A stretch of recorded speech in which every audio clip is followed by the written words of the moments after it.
Hi students, welcome back to Hindi easy crack channel. ഇന്ന് നമ്മളിവിടെ പഠിക്കാൻ പോകുന്നത് വിഭക്തികാരകിനെ കുറിച്ചിട്ടാണ്. വിഭക്തികാരകിൻ്റെ ഒരു വീഡിയോ ഞാൻ ഇതിന് മുമ്പായിട്ട് ചെയ്തിട്ടുണ്ട്. അതാരെങ്കിലും കണ്ടിട്ടില്ലെങ്കിൽ നിങ്ങളൊന്ന് എടുത്ത് നോക്കുക കേട്ടോ. വിഭക്തികാരക എന്ന് പറഞ്ഞാൽ രണ്ട് വാക്കുകളെ കൂട്ടി യോജിപ്പിക്കുമ്പോൾ ഉപയോഗിക്കുന്നതിനെയാണ് വിഭക്തികാരക് എന്ന് പറയുന്നത്. നമ്മൾ കഴിഞ്ഞ വീഡിയോയിലൊക്കെ പഠിച്ചതാണല്ലോ അല്ലേ. അപ്പോൾ ഏതൊക്കെയാണ് വിഭക്തികാരക്? ക, കെ, കി, നെ, കോ, സെ, മേം, പെർ, കെ ലിയെ. അതിൽ കഴിഞ്ഞ വീഡിയോയിൽ നമ്മൾ ക, കെ, കി പഠിച്ചു അല്ലേ. ക, കെ, കി എന്നതിൻ്റെ അർത്ഥം നമ്മൾ പഠിച്ചതാണല്ലോ അല്ലേ. ൻ്റെ, ഉടെ, ഉള്ള. അവ എവിടെയെല്ലാം എപ്പോൾ എങ്ങനെ ഉപയോഗിക്കുമെന്ന് വ്യക്തമായിട്ട് നമ്മൾ കഴിഞ്ഞ വീഡിയോയിൽ പഠിച്ചതാണല്ലോ അല്ലേ. ഇനി നമ്മൾ ഈ വീഡിയോയിൽ നെ, കോ ഇവ രണ്ടും എവിടെയൊക്കെ എങ്ങനെ ഉപയോഗിക്കും, അതിൻ്റെ അർത്ഥം എന്താണ്, എങ്ങനെയൊക്കെയാണെന്ന് നമുക്ക് ഈ വീഡിയോയിൽ നോക്കാം. ഓക്കെ, ആദ്യമായിട്ട് നെ. നെ എന്നാൽ നേക്ക് വാചകങ്ങളിൽ പ്രത്യേകിച്ച് ഒരു അർത്ഥമൊന്നും ഇല്ല. അവ ഉപയോഗിക്കുന്നത് ഭൂതകാല സകർമ്മക ക്രിയകളിൽ. മനസ്സിലായല്ലോ. ഇത് ശരിക്കും നിങ്ങൾക്ക് മനസ്സിലാവണമെന്നുണ്ടെങ്കിൽ നിങ്ങൾ കാലങ്ങൾ പഠിക്കണം. ഞാൻ കാലത്തിൻ്റെ വീഡിയോ ഒക്കെ ഇടുമ്പോൾ നിങ്ങൾ അത് നോക്കുമ്പോൾ നിങ്ങൾക്ക് ശരിക്കും മനസ്സിലാകും നെ എവിടേക്കാണ് എങ്ങനെയൊക്കെയാണ് ഉപയോഗിക്കേണ്ടതെന്ന്. നേക്കൊരു പ്രത്യേക അർത്ഥമൊന്നുമില്ല കേട്ടോ. ഭൂതകാലത്തിൽ, അതായത് കഴിഞ്ഞു പോയ കാലത്തിൽ ഉപയോഗിക്കുമ്പോഴാണ് നെ ഉപയോഗിക്കുന്നത്. അതിൻ്റെ ഒരു ഉദാഹരണം ഞാൻ പറഞ്ഞുതരാം കേട്ടോ. രാജു സിനിമ കണ്ടു. കാരണം കണ്ടു കഴിഞ്ഞതാണല്ലോ, അതാണ് ഭൂതകാലം എന്ന് പറയുന്നത്. അപ്പോൾ ആ വാക്ക് എങ്ങനെയാണ് പറയുക, ആ വാചകം എങ്ങനെയാണ്? രാജുവിനെ സിനിമ ദേക്ക. മനസ്സിലായല്ലോ. അപ്പം രാജുവിനെ ഇവിടെ വന്നു, രാജുവിനെ. പക്ഷേ ഇവിടെ നേക്ക് പ്രത്യേകിച്ച് ഒരു അർത്ഥവും വരുന്നില്ല. രാജുവിനെ സിനിമ കണ്ടോ, സിനിമ ദേക്ക കണ്ടു. അപ്പം മനസ്സിലായല്ലോ. അപ്പം കഴിഞ്ഞു പോയ കാലത്തിൽ, അതായത് സകർമ്മക ക്രിയകളിലാണ് നേ പ്രത്യേകം വരുന്നത്. ഇനി നമുക്ക് അടുത്തതായിട്ട് കോ നോക്കാം. അടുത്തത് കോയാണല്ലോ. നേ കഴിഞ്ഞ കോ. ഈ കോക്ക് ഏതൊക്കെയാണ് നമുക്ക് അർത്ഥം വരുന്നത്? ക്, ന്, യെ, നെ. മനസ്സിലായല്ലോ. ക്, ന്, യെ, നെ. ഇനി ഇത് വെച്ചിട്ട് നമുക്ക് എങ്ങനെയൊക്കെ പറയാം, എങ്ങനെയൊക്കെ വാചകങ്ങൾ ഉണ്ടാക്കാം എന്ന് നോക്കാം. ആദ്യമായി നമുക്ക് ക് വെച്ചിട്ട് തന്നെ തുടങ്ങാം. മീരക്ക് പനിയാണ്. മനസ്സിലായല്ലോ. അപ്പോൾ എങ്ങനെ ഹിന്ദിയിൽ പറയാ? മീരാക്കോ ബുക്കാർ ഹേ.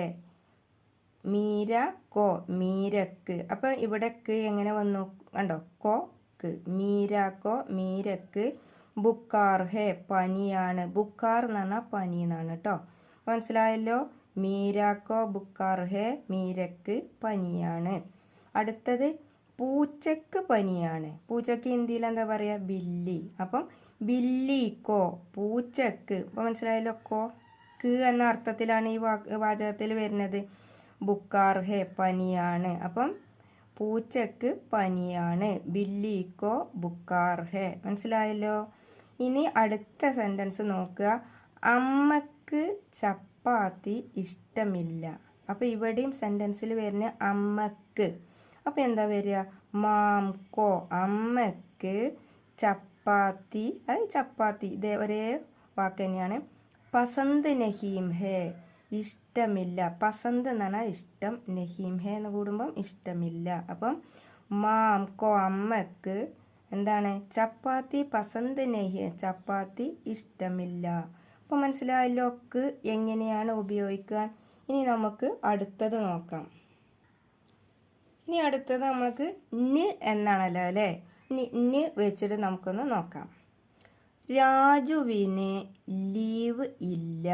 അപ്പം എങ്ങനെ? രാജുക്കോ കണ്ടോ, രാജുവിന് കണ്ടല്ലോ. ഇവിടെ ന് എന്നാണ് അർത്ഥം വന്നത്. ചുട്ടി ചുട്ടി നഹീം ഹേ, അവധി ഇല്ല. ചുട്ടി എന്ന് പറഞ്ഞാൽ അവധിയാണ് കേട്ടോ. ഇത് മനസ്സിലായല്ലോ ഈ സെൻറ്റൻസ്. രാജു കോ ചുട്ടി നഹീം ഹേ, രാജുവിന് അവധി ഇല്ല. അപ്പം ഇവിടെ കോക്ക് ന് എന്ന അർത്ഥമാണ് വന്നിട്ടുള്ളത്. ഇനി അടുത്തത് അച്ഛന് ചപ്പാത്തി ഇഷ്ടമാണ്. അതെങ്ങനെയാണ് വരിക? പിതാജിക്കോ, ഇവിടെ വന്നത് കണ്ടില്ലേ, അച്ഛന് ചപ്പാത്തി പസന്ത് ഹേ, ചപ്പാത്തി ഇഷ്ടമാണ്. അടുത്തത് റഹീമിന് പൂക്കൾ ഇഷ്ടമാണ്. റഹീം കോ, മനസ്സിലായല്ലോ, റഹീമിന്. അപ്പോഴും ഇവിടെ ന് എന്ന അർത്ഥമാണ് ഇവിടെ വന്നിട്ടുള്ളത്. ഫൂൽ പസന്ത് ഹേ, എന്താണ്, പൂക്കൾ ഇഷ്ടമാണ്. അപ്പോൾ ഇവിടെ കോ എന്ന് പറഞ്ഞാൽ ന് എന്ന അർത്ഥത്തിലാണ് ഉപയോഗിച്ചിട്ടുള്ളത്. ഹിന്ദിയിൽ അവസരത്തിനനുസരിച്ചിട്ടാണ് ഈ കോ ഒക്കെ നമ്മൾ എവിടെ എങ്ങനെ ഉപയോഗിക്കണമെന്ന് മനസ്സിലാക്കേണ്ടത്. ഇപ്പം നിങ്ങൾക്ക് സെൻറ്റൻസ് ഉപയോഗിക്കേണ്ടത് ഏറെക്കുറെ മനസ്സിലായി കാണുമെന്ന് വിചാരിക്കുന്നു. കഴിഞ്ഞ വീഡിയോയും കൂടി കണ്ടവർക്ക് ഒന്നും കൂടെ ശരിക്കും മനസ്സിലാകും കേട്ടോ. അതൊന്ന് എല്ലാവരും ഒന്ന് കാണണം കേട്ടോ. ഇനി അടുത്തതായിട്ടുള്ളതാണ് എ, അത് നമുക്ക് നോക്കാം. ഇനി എൻ്റെ സെൻറ്റൻസ് നമുക്ക് വായിച്ചു നോക്കാം. കോഴിയെ പിടിച്ചു. ഇതിൽ എ ആണ് വരുന്നത് അല്ലേ. അപ്പം മുർഗിക്കോ പക്കട, മുർഗി എന്ന് പറഞ്ഞാൽ കോഴി, മുർഗിക്കോ കോഴിയെ പക്കട പിടിച്ചു. മനസ്സിലായല്ലോ, ഇവിടെ എ ആണ് ഇവിടെ വരുന്നത്. ഇനി അടുത്തത് സീതയെ കണ്ടു. സീതാക്കോ ദേക്ക, ദേക്ക എന്ന് പറഞ്ഞാൽ കണ്ടു. സീതാക്കോ സീതയെ കണ്ടു. അപ്പോൾ ഇവിടെ വരുന്നത് കോൻ്റെ അർത്ഥം എ ആണ്.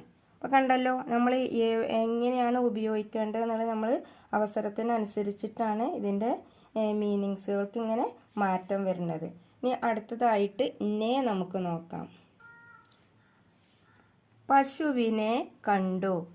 അത് എങ്ങനെ ഹിന്ദിയിൽ നമുക്ക് നോക്കാം. ഗായ് കോ ദേക്ക, കണ്ടല്ലോ, ഗായ് പറഞ്ഞ പശു, കോ. അപ്പം ഇവിടെ എന്താണ് അർത്ഥമാക്കുന്നത്? നെ. അപ്പം ഗായ് കോ പശുവിനെ ദേക്ക കണ്ടു. മനസ്സിലായല്ലോ, ഇവിടെ അപ്പം നെ ആണ് അർത്ഥമായി ആണ് നമുക്ക് കാണുന്നത് അല്ലേ. ഇനി അടുത്തത് മീനിനെ കണ്ടു. അപ്പം എങ്ങനെയായിരിക്കും? നിങ്ങൾക്ക് തന്നെ അത് ചെയ്യാൻ വേണ്ടിയാണ് ഇപ്പോൾ കഴിയുന്നുണ്ടാകും. മച്ചലിക്കോ, മച്ചലി പറഞ്ഞാൽ മീന്, മച്ചലിക്കോ മീനിനെ ദേക്ക കണ്ടു.